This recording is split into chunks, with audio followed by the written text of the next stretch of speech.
Bagi saya secara pribadi, saya setuju bahwa mengenai hal beragama ini adalah urusan pribadi dan biarkan itu menjadi keputusan pribadi dan juga pengalaman spiritual yang bersangkutan.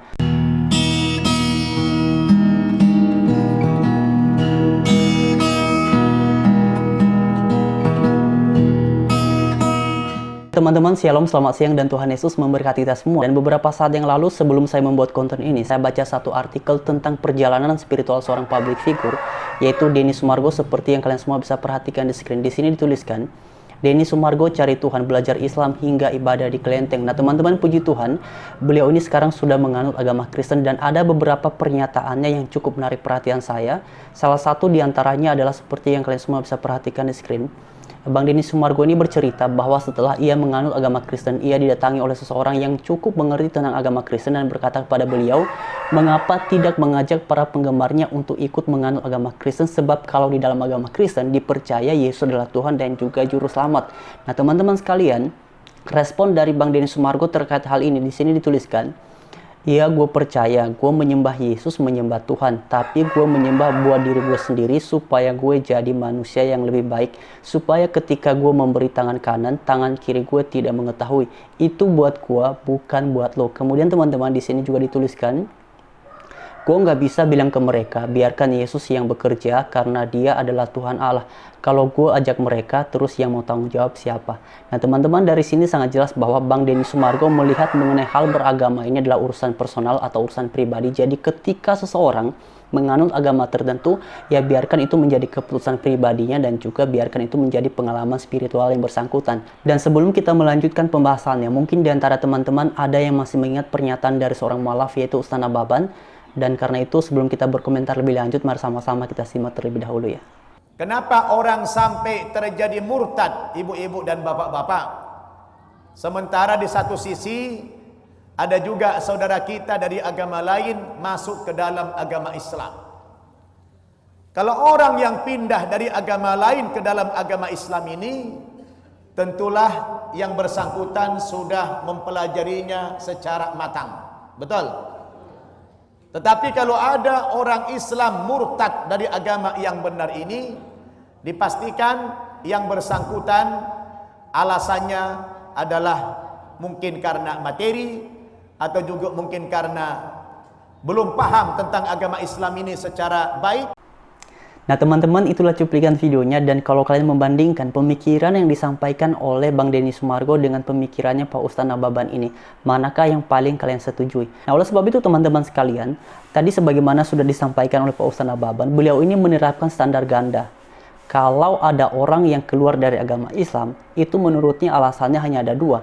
Yang pertama karena kebutuhan materi, dan yang kedua adalah karena yang bersangkutan tidak belajar agama Islam secara baik. Tapi kalau misalnya ada orang yang masuk ke dalam agama Islam, menurut beliau karena yang bersangkutan sudah mempelajarinya. Nah ini kan penerapan standar ganda. Dan bahkan dalam penilaian seperti ini tidak objektif Pak Ustaz Nababan. Dan kalau kita membandingkannya dengan apa yang disampaikan oleh Bang Denny Sumargo tadi, maka sangat jelas apa yang dipresentasikan, disampaikan oleh Pak Ustaz Nababan itu terbantahkan. Sebab mengenai hal seseorang ini menganut agama tertentu, itu merupakan pengalaman spiritual. Didasarkan pada pengalaman spiritual, bukan seperti yang Pak Ustaz sampaikan. Dan lagian Pak Ustaz Nababan, agama apa sih di muka bumi ini yang tidak bersifat visioner, yang tidak memiliki misi untuk mengabarkan ajaran agamanya? Ya. Oleh sebab itu sebenarnya teman-teman, saya selalu menekankan bahwa kalau misalnya kita mendengar pengajaran dari agama tertentu, ya silakan saja. Kalau misalnya ada orang lain yang juga mengabarkan ajaran agamanya, bagi saya secara pribadi silakan saja. Karena pada akhirnya orang yang mendengarkan itu menjadi percaya ataupun tidak, itu kembali kepada keputusan yang bersangkutan, kembali kepada pengalaman spiritual yang bersangkutan. Jadi Pak Ustaz Nababan, kalau Anda mau memberikan penilaian terhadap sesuatu ya boleh saja sih, tapi saya hanya menyarankan atau mengusulkan pakailah standar tunggal, jangan standar ganda. Jangan kalau orang keluar dari agama Islam, maka yang bersangkutan kalau bukan karena materi maka belum mempelajari agama Islam secara benar. Tetapi giliran ada orang lain yang masuk ke dalam agama Islam, Anda pikir itu adalah orang yang sudah belajar.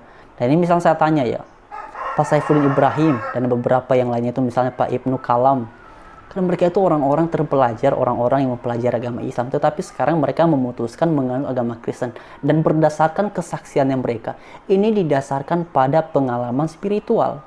Jadi Pak Ustadz Nababan, janganlah kasih alasan sebagaimana yang sudah Anda sampaikan tadi. Jangan dikotakan alasan seorang berpindah agama. Dan kalau boleh jujur ya Pak Ustadz Nababan, justru sebenarnya Anda itu kan menjadi terkenal setelah menjadi mualaf. Bahkan saya secara pribadi, saya mengetahui tentang Anda ini setelah Anda berbicara tentang iman Kristen ketika Anda sudah menjadi mualaf. Sebelum Anda menjadi mualaf, saya tidak tahu siapa Anda. Jadi yang lebih terkenal setelah menjadi mualaf itu ya jujur saja itu Anda. Misalnya lagi Yahya Waloni. Yahya Waloni itu tidak pernah saya dengar sebelum ia menjadi mualaf. Tetapi setelah menjadi mualaf, barulah kemudian dikenal oleh banyak orang. Lalu siapa lagi? Ustadz Kainama. Lalu siapa lagi? Ustadz Steven. Dan banyak teman-teman Anda justru yang kemudian menjadi dikenal oleh banyak orang itu setelah menjadi mualaf. Jadi sebenarnya kalau dipikir-pikir yang yang menjadi populer setelah berpindah agama ini siapa sih Pak Ustadz Nababan? Itu kan. Jadi saya sampaikan kepada Pak Ustadz Nababan, kalau Anda mau menilai sesuatu ya sebaiknya terapkanlah standar tunggal, jangan standar ganda. Jangan sebelah sana boleh, sebelah sini nggak boleh. Itu ya teman-teman, sekian. Dan puji Tuhan, mari terus belajar agama Kristen dengan baik supaya kita tidak gampang diombang-ambingkan oleh berbagai pengajaran di luar sana. Dan juga pada kesempatan yang sangat baik ini, saya menyampaikan terima kasih kepada teman-teman semua yang sudah mendukung channel ini, baik dalam bentuk subscribe, like, comment, share, dan juga nonton. Terima kasih banyak, dan saya berharap kiranya ke depan apa yang kita bahas di channel ini semakin lebih baik lagi dan semakin membuat kita mengerti tentang iman Kristen, dan terlebih daripada itu melaluinya iman kita semakin bertumbuh dalam Tuhan Yesus saja. Dan karena itu teman-teman, saya juga menyadari bahwa ada kekurangan ketika saya mempresentasikan sesuatu, dan karena itu saya minta kepada kalian kiranya berkenan untuk memakluminya. Tetapi bukan berarti saya berusaha untuk membenarkan diri terkait dengan hal ini. Saya akan terus belajar untuk ke depan supaya apa saja yang kita bahas di channel ini semakin membuat kita lebih lagi bertumbuh dalam Tuhan, dan juga semakin lebih baik lagi cara penyampaiannya. Terima kasih sekali lagi. Dan juga teman-teman, bila kalian punya saran seperti yang pernah saya sampaikan beberapa waktu yang lalu itu, bila kalian punya saran terkait dengan hal apa saja yang perlu kita bahas di channel ini, kalian boleh menyampaikannya. Memang saya juga menyadari tidak mungkin semuanya bisa saya realisasikan, tetapi saya akan mengupayakan sebisa mungkin agar saran dari teman-teman atau agar usul dari teman-teman itu bisa terrealisasi. Untuk lebih baik lagi itu sangat diperlukan. Jadi kalau teman-teman punya saran, punya usul, silahkan tuliskan di kolom komentar. Dan akhir-akhir ini saya belum bisa live karena ada beberapa hal yang mesti saya kerjakan, jadi saya hanya bisa membuat konten seperti biasa, seperti ini. Tapi nanti saya akan pikirkan teman-teman, karena beberapa waktu yang lalu itu kan saya pernah sampaikan rencana mau live, tetapi ada kendala dan sampai saat ini belum bisa teman-teman, karena saya ada kerjaan yang mesti saya kerjakan. Tetapi sebisa mungkin saya akan terus membahas hal-hal terkait dengan iman Kristen, dan saya berharap semoga melaluinya iman kita semakin bertumbuh dalam Tuhan saja.